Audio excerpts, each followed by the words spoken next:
Okay, so just a really quick one today because I wrote this long comment on a video of Janice Fiamengo's over at Studio Brule at Steve Brule's channel, and I thought it was something that should probably be just reproduced and put out there in a form where more people would see it. And it was in response to somebody who was saying, I'm not a feminist, but isn't there such a thing as gender? Gender surely exists. And so I responded that gender is a word that was created to describe sex differences in terms of personality, behavioral propensities, and temperamental predispositions. Humans are sexually dimorphic, which means that we have these differences in aggregate, that is, they are measurable and identifiable across large populations, as a result of biology.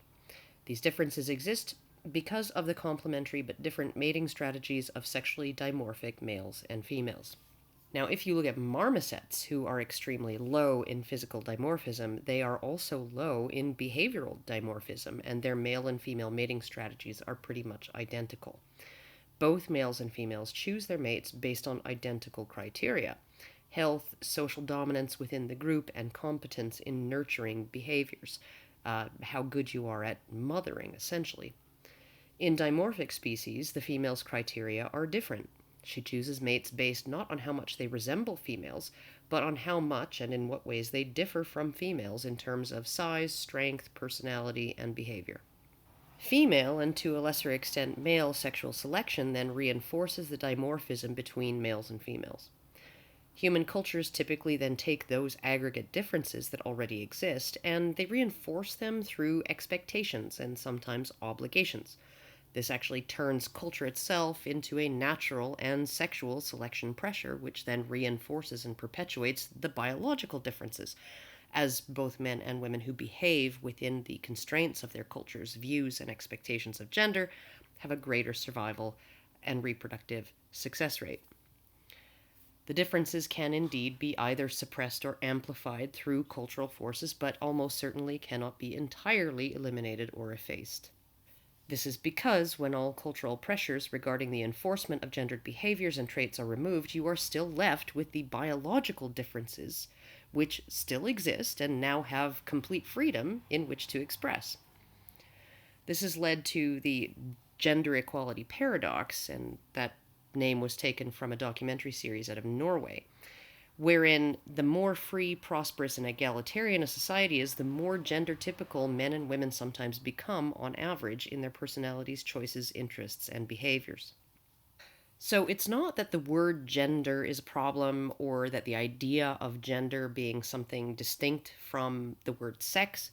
Um, in my mind, that's not a problem. It's the feminist understanding of gender that, as primarily socially constructed on an individual level, that is the problem. While it has been socially constructed in terms of culture, historically acting as natural and sexual selection pressure that influences our biology over millions of years, feminists view it as a form of brainwashing that occurs on a real time or immediate level in terms of the social programming of individuals from childhood into conformity with a largely, in their opinion, arbitrary set of gendered traits and expectations. Their theories around gender are that if all cultural pressures were removed, gender differences would disappear because they're almost entirely the result of contemporaneous social programming. The hypothesis is that if we just stopped treating boys and girls differently, they would, in essence, become less different from each other, or no different at all. They will begin to behave similarly, make similar choices, and have similar interests. Now, this hasn't happened, even in the most egalitarian societies. The differences not only persist, but some are actually amplified as cultural and environmental pressures are removed, such as the male propensity toward thing orientation and the female propensity toward person orientation in terms of occupational choices. Also, because they describe gendered expectations and reinforcement as the result of an arbitrary top down gender system that imposes all of those expectations and reinforcements on people as individuals against their wills. Feminists can then claim that such norms are an injustice or an oppression, and that any differential outcome between men and women is evidence of that injustice or oppression, and that such gender differences are therefore an evil that should be expunged. Now, most biological determinists, and that's really a misnomer, as most people who believe in a biological basis for gender don't believe it's only biology. Most of them believe the gender system is a bottom up, organic, evolutionary process in which most people are simply behaving in compliance with their own natures when they engage in gendered behaviors, and in which gendered stereotypes have a solid basis in empirical reality. For example, there's a stereotype that women are more emotionally sensitive than men. Now, this stereotype is not only borne out in research on personality differences. For instance, a man has to be more sensitive than 85% of men in order to be as sensitive as the average woman. There is also a solid foundation of research indicating that this difference is rooted at least as much in biology as it is in cultural conditioning. So, testosterone plays a big role, estrogen plays a big role in how sensitive you are.